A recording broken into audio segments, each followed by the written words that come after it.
എല്ലാ വിദ്യാർത്ഥികൾക്കും പുതിയൊരു വീഡിയോയിലേക്ക് സ്വാഗതം. ഈ വർഷത്തെ +1 higher secondary, vocational higher secondary first allotment result പ്രസിദ്ധീകരിച്ചു. അപ്പോൾ വിദ്യാർത്ഥികൾക്ക് നിങ്ങൾ റിസൾട്ട് പരിശോധിച്ചിട്ടില്ല എങ്കിൽ നിങ്ങൾക്ക് results.hsc.kerala.gov.in എന്നുള്ള വെബ്സൈറ്റ് വഴി നിങ്ങളുടെ റിസൾട്ട് പരിശോധിക്കാവുന്നതാണ്. അതുപോലെ തന്നെ വിദ്യാർത്ഥികൾ ചോദിച്ച പ്രധാനപ്പെട്ട കാര്യമായിരുന്നു +1 സേ ഓർ ഇംപ്രൂവ്മെൻറ്റ് പരീക്ഷയെക്കുറിച്ചുള്ള കാര്യം. അപ്പോൾ +1 സേ ഓർ ഇംപ്രൂവ്മെൻറ്റ് പരീക്ഷയെക്കുറിച്ചുള്ള കാര്യവും +2 അല്ല, ഈ ഒരു +1ൽ നിങ്ങൾക്ക് ലഭിച്ച മാർക്കിൽ നിങ്ങൾക്ക് ജയിക്കാൻ വേണ്ട മിനിമം മാർക്ക് എത്രയാണ് എന്നുള്ളതാണ് ഈ ഒരു വീഡിയോയിൽ. അതുപോലെ തന്നെ നിങ്ങൾക്ക് ഈ ഒരു +1ൻ്റെ സേ ഓർ ഇംപ്രൂവ്മെൻറ്റ് പരീക്ഷയെക്കുറിച്ചുള്ള ഡീറ്റെയിൽസും ഈ ഒരു വീഡിയോയിൽ മനസ്സിലാക്കാൻ സാധിക്കുന്നതാണ്. അപ്പോൾ ആദ്യം തന്നെ വിദ്യാർത്ഥികൾക്ക് ജയിക്കാനായിട്ട് എത്ര മാർക്ക് വേണം എന്ന് ചോദിച്ചു കഴിഞ്ഞാൽ നിങ്ങൾക്ക് അറിയാം, നിങ്ങൾക്കുള്ള സബ്ജക്റ്റ് എന്ന് പറയുന്നത് 80 മാർക്കുള്ള സബ്ജക്റ്റ് ഉണ്ടാവും, അതുപോലെ തന്നെ 60 മാർക്കുള്ള സബ്ജക്റ്റ് ഉണ്ടാവും. അപ്പോൾ 60 മാർക്കും 80 മാർക്കുള്ള സബ്ജക്റ്റിൽ നിങ്ങൾക്ക് TE മാർക്ക്, അതായത് നിങ്ങൾക്ക് പരീക്ഷയിൽ കിട്ടിയിട്ടുള്ള മാർക്ക്, അതായത് നിങ്ങളുടെ റിസൾട്ടിൽ കൃത്യമായിട്ട് TE എന്ന് പറഞ്ഞുകൊണ്ട് കൊടുത്തിട്ടുണ്ടാവും, അതുപോലെ തന്നെ CE എന്ന് പറഞ്ഞുകൊണ്ട് കൊടുത്തിട്ടുണ്ടാവും. ചില വിദ്യാർത്ഥികൾക്ക് ഗ്രേസ് മാർക്ക് ഉണ്ടെങ്കിൽ GM എന്ന് പറഞ്ഞുകൊണ്ട് കൊടുത്തിട്ടുണ്ടാവും. അപ്പോൾ ഇതിൽ നിങ്ങൾക്ക് ജയിക്കാൻ വേണ്ട മാർക്ക് TE മാർക്കാണ്. ഗ്രേസ് മാർക്ക് ഉണ്ടെങ്കിൽ ഗ്രേസ് മാർക്ക് ഉൾപ്പെടെ കൂട്ടും, എന്നാൽ CE മാർക്ക് കൂട്ടുന്നതല്ല. ആ ഒരു കാര്യം നിങ്ങൾ ശ്രദ്ധിക്കുക. അപ്പോൾ ഇവിടെ നിങ്ങൾക്ക് TE മാർക്ക്, അത് പരീക്ഷയിൽ കിട്ടിയിട്ടുള്ള മാർക്ക് നിങ്ങൾ നോക്കുക. 80 മാർക്കിൽ നിങ്ങൾക്ക് 24 മാർക്ക് കിട്ടിയിട്ടുണ്ടെങ്കിൽ അത് നിങ്ങൾ ജയിച്ചിട്ടുണ്ടെന്ന് മനസ്സിലാക്കാം. 60 മാർക്ക് സബ്ജക്റ്റിൽ നിങ്ങൾക്ക് 18 മാർക്ക് കിട്ടിയിട്ടുണ്ടെങ്കിൽ നിങ്ങൾ ജയിച്ചിട്ടുണ്ട് എന്ന് മനസ്സിലാക്കാം. അതുപോലെ തന്നെ നിങ്ങൾക്ക് 24 പകരം നിങ്ങൾക്ക് ഇപ്പോൾ 48 മാർക്കാണ് കിട്ടിയതെന്ന് വിചാരിക്കാം. 80ൽ 48ആണ്, അതുപോലെ 60ൽ നിങ്ങൾക്ക് 36 മാർക്കാണ് കിട്ടിയതെന്ന് വിചാരിക്കാം. അപ്പോൾ അങ്ങനെയെങ്കിൽ ഇത് ഡബിൾ പാസ്സാണ്, അതായത് +2ന് മാർക്ക് കുറഞ്ഞു കഴിഞ്ഞാൽ നിങ്ങൾ ജയിക്കുന്നതായിരിക്കും. അതുപോലെ തന്നെ നിങ്ങൾ ശ്രദ്ധിക്കേണ്ടത്, നിങ്ങളിപ്പോൾ സയൻസ് ഗ്രൂപ്പോ അല്ലെങ്കിൽ +2ന് ശേഷം നല്ലൊരു കോഴ്സ് എടുക്കാനായിട്ട് ഉദ്ദേശിക്കുന്ന ഒരു വിദ്യാർത്ഥി ആണെങ്കിൽ നിങ്ങൾ ശ്രദ്ധിക്കേണ്ടത്, നിങ്ങൾ ഈ ഒരു മാർക്കൊന്നും നോക്കേണ്ടതില്ല. നിങ്ങൾക്കിപ്പോൾ ജയിച്ചിട്ടില്ലെങ്കിലും അല്ലെങ്കിൽ ജയിക്കാൻ ആവശ്യമായിട്ടുള്ള ഈ ഒരു 80ൽ 24 അല്ലെങ്കിൽ 60ൽ 18 മാർക്കോ നിങ്ങൾക്ക് ലഭിച്ചിട്ടില്ലെങ്കിലും നിങ്ങൾ ശ്രദ്ധിക്കേണ്ടത് അടുത്ത +2 ക്ലാസ്സാണ് നിങ്ങൾക്ക് നിലവിൽ ഇപ്പോൾ ആരംഭിച്ചിട്ടുള്ളത്. അപ്പോൾ അത് നന്നായിട്ട് പഠിച്ച് നല്ല മാർക്ക് വാങ്ങിക്കുക. കാരണം നിങ്ങളിപ്പോൾ എഞ്ചിനീയറിംഗ്, അതുപോലെ തന്നെ ഫാർമസി, അതുപോലെ തന്നെ മെഡിക്കൽ, അതുപോലെ ആർക്കിടെക്ചർ, ഇതുപോലെ വിവിധ കോഴ്സുകളിലേക്ക് അഡ്മിഷൻ നേടാൻ ഉദ്ദേശിക്കുന്ന ഒരു വിദ്യാർത്ഥിയാണെങ്കിൽ നിങ്ങൾ ഈ ഒരു +2വിനാണ് നന്നായിട്ട് കൂടുതൽ മാർക്ക് വാങ്ങിക്കേണ്ടത്. അപ്പോൾ +1ന് എത്ര മാർക്ക് കിട്ടിയെന്ന് നോക്കേണ്ടതില്ല, +2ന് നിങ്ങൾ കൂടുതൽ മാർക്ക് വാങ്ങിച്ച് ജയിക്കാനായിട്ട് ശ്രദ്ധിക്കുക. അപ്പോൾ നിങ്ങളെക്കൊണ്ട് പറ്റുമെങ്കിൽ 80ൽ ഒരു 70 മാർക്ക്, അതുപോലെ 60ൽ ഒരു 50 മാർക്ക് ഒക്കെ വാങ്ങിക്കാനായിട്ട് ശ്രദ്ധിക്കുക. +2വിൻ്റെ പരീക്ഷയിൽ വാങ്ങിക്കാൻ ശ്രദ്ധിക്കുക. +1ന് കിട്ടിയിട്ടില്ല എന്ന് വിചാരിച്ച് +2ന് കിട്ടില്ല എന്നൊന്നുമില്ല. നിങ്ങൾ ഇപ്പോൾ തൊട്ട് നന്നായിട്ട് പഠിക്കുകയാണെങ്കിൽ നിങ്ങൾക്ക് കിട്ടുന്നതാണ്. അല്ലാതെ നിങ്ങൾക്ക് ഇപ്പോൾ +1ന് മാർക്ക് കുറവാണ്, അതുകൊണ്ട് തന്നെ +2 പഠിച്ചാൽ കിട്ടില്ല എന്ന് വിചാരിച്ചുകൊണ്ട് ഇരിക്കുകയാണെങ്കിൽ അങ്ങനെ ആ ഒരു +2 റിസൾട്ട് വന്ന ശേഷം ഫെയിൽഡായിട്ടൊക്കെ വളരെയധികം നിങ്ങൾ ബുദ്ധിമുട്ടേണ്ടതായിട്ട് വരും. അപ്പോൾ അതുകൊണ്ട് തന്നെ നിങ്ങൾ ശ്രദ്ധിക്കേണ്ടത് +1ന് എത്ര മാർക്ക് കിട്ടിയെന്നുള്ളത് നിങ്ങൾ നിലവിൽ ഇനി +2ൽ അത് ആലോചിച്ച് ജയിക്കാൻ പറ്റുമോ ഇല്ല എന്നുള്ളത് ആലോചിക്കേണ്ടതില്ല. കാരണം +2ന് നിങ്ങൾ നന്നായിട്ട് പഠിക്കുക, അങ്ങനെയെങ്കിൽ നിങ്ങൾക്ക് ജയിക്കാൻ പറ്റുന്നതാണ്. അതുപോലെ നേരത്തെ പറഞ്ഞതുപോലെ കീം, അതായത് എഞ്ചിനീയറിംഗ്, അതുപോലെ മെഡിക്കൽ വിഭാഗങ്ങളിലൊക്കെ, അതുപോലെ ഫാർമസി വിഭാഗങ്ങളിലൊക്കെ അഡ്മിഷൻ നേടാൻ ഉദ്ദേശിക്കുന്ന വിദ്യാർത്ഥികളാണെങ്കിൽ ഇനി +2വിന് നന്നായിട്ട് പഠിക്കുക. കാരണം +2വിൻ്റെ മാർക്കാണ് അതിനൊക്കെ അഡ്മിഷനായിട്ട് പരിഗണിക്കുന്നത്. അപ്പോൾ അതുകൊണ്ട് തന്നെ അതൊക്കെ നന്നായിട്ട് പഠിച്ച്, അത് +2വിന് നന്നായിട്ട് പഠിച്ച് നല്ല മാർക്ക് വാങ്ങിക്കുക.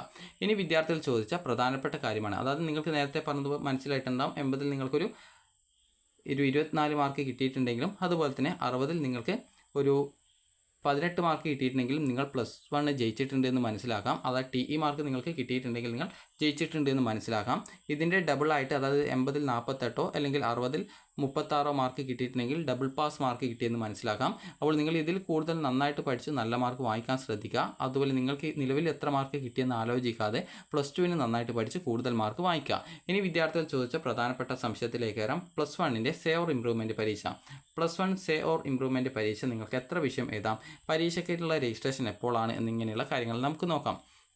അപ്പോൾ വിദ്യാർത്ഥികൾ ശ്രദ്ധിക്കേണ്ടത്, +1ൻ്റെ സേ ഓർ ഇംപ്രൂവ്മെൻറ്റ് പരീക്ഷ എത്ര വിഷയം എഴുതാം എന്ന് ചോദിച്ചു കഴിഞ്ഞാൽ നിങ്ങൾക്ക് +1ന് ഇംപ്രൂവ്മെൻറ്റ് പരീക്ഷയാണ് ഉണ്ടാവുക. അപ്പോൾ +1ൻ്റെ ഇംപ്രൂവ്മെൻറ്റ് പരീക്ഷ നിങ്ങൾക്ക് 3 സബ്ജക്റ്റാണ് ഇംപ്രൂവ്മെൻറ്റ് എഴുതാനായിട്ട് പറ്റുക.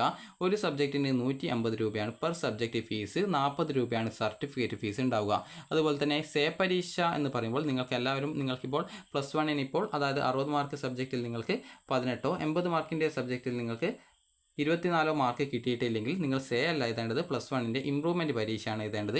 സേ പരീക്ഷ എന്ന് പറയുമ്പോൾ നിങ്ങൾ ഏതെങ്കിലും വിഷയത്തിൻ്റെ പരീക്ഷയ്ക്ക് നിങ്ങൾക്ക് ഹാജരാവാൻ സാധിച്ചിട്ടില്ല, ഏതെങ്കിലും വിഷയം പരീക്ഷ നിങ്ങൾക്ക് എഴുതാനായിട്ട് പറ്റിയിട്ടില്ല, അല്ലെങ്കിൽ അങ്ങനെയുള്ള വിദ്യാർത്ഥികളാണ് ഈ ഒരു സേ പരീക്ഷ എഴുതേണ്ടത്. അപ്പോൾ ഇങ്ങനെ നിങ്ങൾ ഏതെങ്കിലും വിഷയങ്ങളിൽ മാർക്ക് കുറവുണ്ട്, അതായത് 18 അല്ലെങ്കിൽ 24 കിട്ടിയിട്ടില്ലെങ്കിൽ നിങ്ങൾ ഇമ്പ്രൂവ്മെൻറ്റ് പരീക്ഷയാണ് എഴുതേണ്ടത്. ഇമ്പ്രൂവ്മെൻറ്റ് പരീക്ഷ 3 വിഷയമാണ് ഇമ്പ്രൂവ്മെൻറ്റ് ചെയ്യാനായിട്ട് സാധിക്കുക.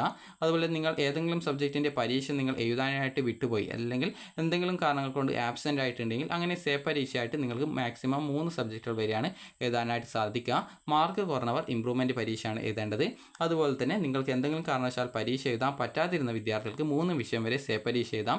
അപ്പോൾ അങ്ങനെ നിങ്ങൾക്ക് ഒരു വിദ്യാർത്ഥിക്ക് മാക്സിമം 6 സബ്ജക്റ്റ് വരെയാണ് എഴുതാൻ പറ്റുക. അതായത് നിങ്ങൾക്ക് മാർക്ക് കുറഞ്ഞ സബ്ജക്റ്റ് ഇമ്പ്രൂവ്മെൻറ്റ് 3 എഴുതാം. നിങ്ങൾ ആബ്സെൻ്റ് ആയിട്ടുള്ള സബ്ജക്റ്റ് സേ ആയിട്ട് 3 വിഷയങ്ങൾ വരെ നിങ്ങൾക്ക് എഴുതാവുന്നതാണ്. അതായത് ഒരു 3 സബ്ജക്റ്റ് ആബ്സെൻ്റ് ആയിട്ടുള്ള വിദ്യാർത്ഥിക്ക്, അതുപോലെ തന്നെ 3 സബ്ജക്റ്റിന് മാർക്ക് കുറവുണ്ടെങ്കിൽ ആ ഒരു വിദ്യാർത്ഥിക്ക് 6 സബ്ജക്റ്റ് വരെ നിങ്ങൾക്ക് ഈ ഒരു +1 ഇമ്പ്രൂവ്മെൻറ്റ് പരീക്ഷ എഴുതാനായിട്ട് സാധിക്കുന്നതായിരിക്കും.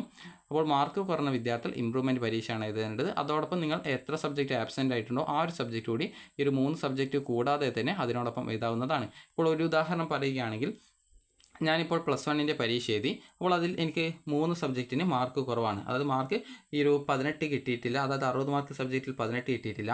80 മാർക്കിൻ്റെ സബ്ജക്റ്റ് ആണെങ്കിൽ അതിൽ എനിക്കൊരു 10 മാർക്കേ കിട്ടിയുള്ളൂ എന്ന് വിചാരിക്കാം. അപ്പോൾ ഞാൻ ഈ ഒരു 60 മാർക്കിൻ്റെ സബ്ജക്റ്റിൽ ഇവിടെ 18 മാർക്ക് കിട്ടിയിട്ടില്ല, ജസ്റ്റ് ഒരു 15 മാർക്കേ കിട്ടിയുള്ളൂ എന്ന് വിചാരിക്കാം. അപ്പോൾ അങ്ങനെ 3 സബ്ജക്റ്റുകൾ ഉണ്ട് എന്ന് വിചാരിക്കാം. അപ്പോൾ അതുപോലെ തന്നെ ഞാൻ എൻ്റെ ഇംഗ്ലീഷിൻ്റെ പരീക്ഷയ്ക്ക് ആബ്സെൻ്റ് ആയിട്ടുണ്ടായിരുന്നു എന്ന് വിചാരിക്കാം. അപ്പോൾ അങ്ങനെയെങ്കിൽ എനിക്കിപ്പോൾ 3 സബ്ജക്റ്റ് ഇമ്പ്രൂവ്മെൻറ്റ് എഴുതാം.